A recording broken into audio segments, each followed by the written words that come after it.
There's a lot of talk about real estate brokerages and firms collapsing. What does this mean? What are the thoughts behind it? And do you think that this is going to happen? Hi, I'm Jennifer Nicely with Pinnacle Real Estate Academy. Today I want to talk about the headlines, what people have been talking about for several months now. Why are they saying real estate firms are going to collapse? Now, what they're specifically talking about are the old traditional models of a real estate firm. They're talking about the real estate firms that may have not changed their business plan in the last decade, that may be doing the old marketing strategies they did back in the 90s and the 2000s, early 2000s. They may be talking about those real estate brokerage firms that are not using AI these days to help them catapult beyond their competition.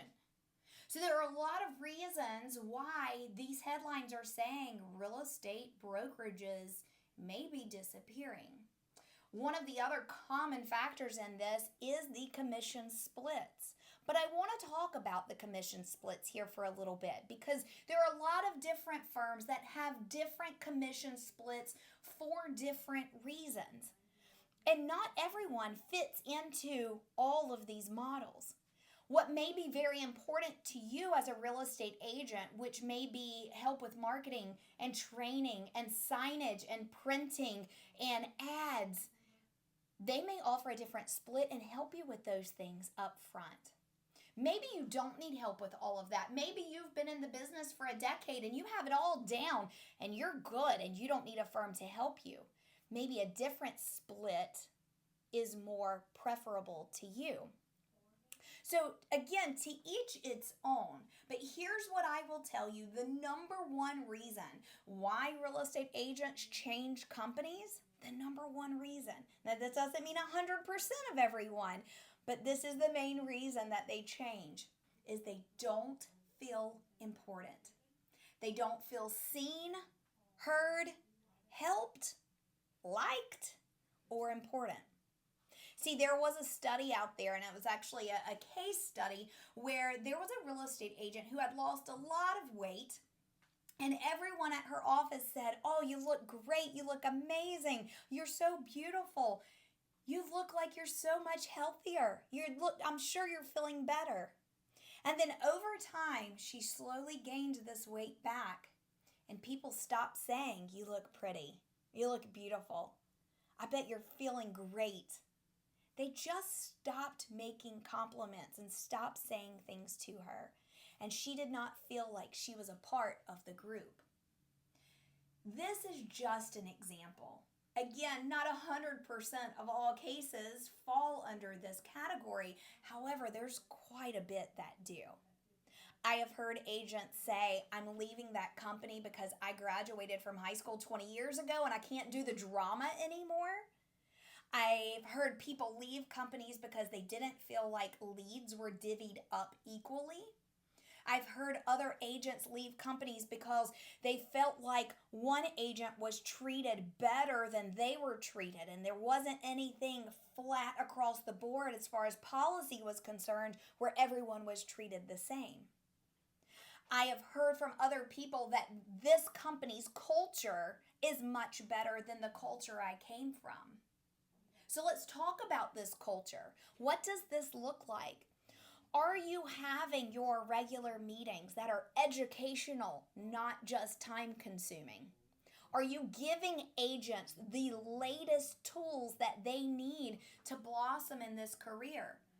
Or are we still doing things from the early 2000s that aren't working anymore, that are tired and boring? Are you having get-togethers after hours? Are you not necessarily happy hours, but these could be brunch get-togethers. This could be family days, family events. This could be every agent in the office gets invited to a ball game and the company buys tickets. It's building that camaraderie. Here at my office, we're a real estate school. We are not a real estate firm, but we make sure that all of us get together at least once a quarter to have fun. Sometimes it's with our spouses. Sometimes it's not with our spouses. But that's what builds that team culture. We also have text chains throughout the team that we talk on a regular basis, even if we're not all in the school 100% of the time. We are encouraged to take time off. We're encouraged to leave, go spend time with your family. And we've got your back here at the office. That's the culture our firms need to focus on. It is that tight-knit, close team atmosphere.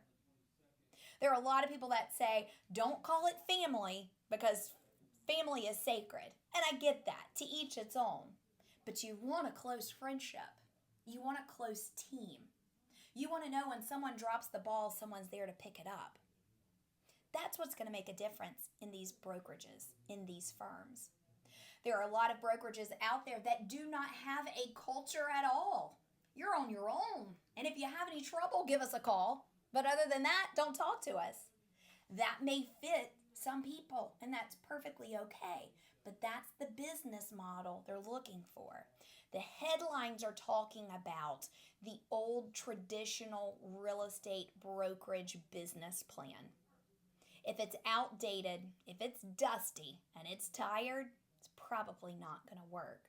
You've got to keep up with modern day, modern technology, get involved in AI, get involved in a new kind of marketing.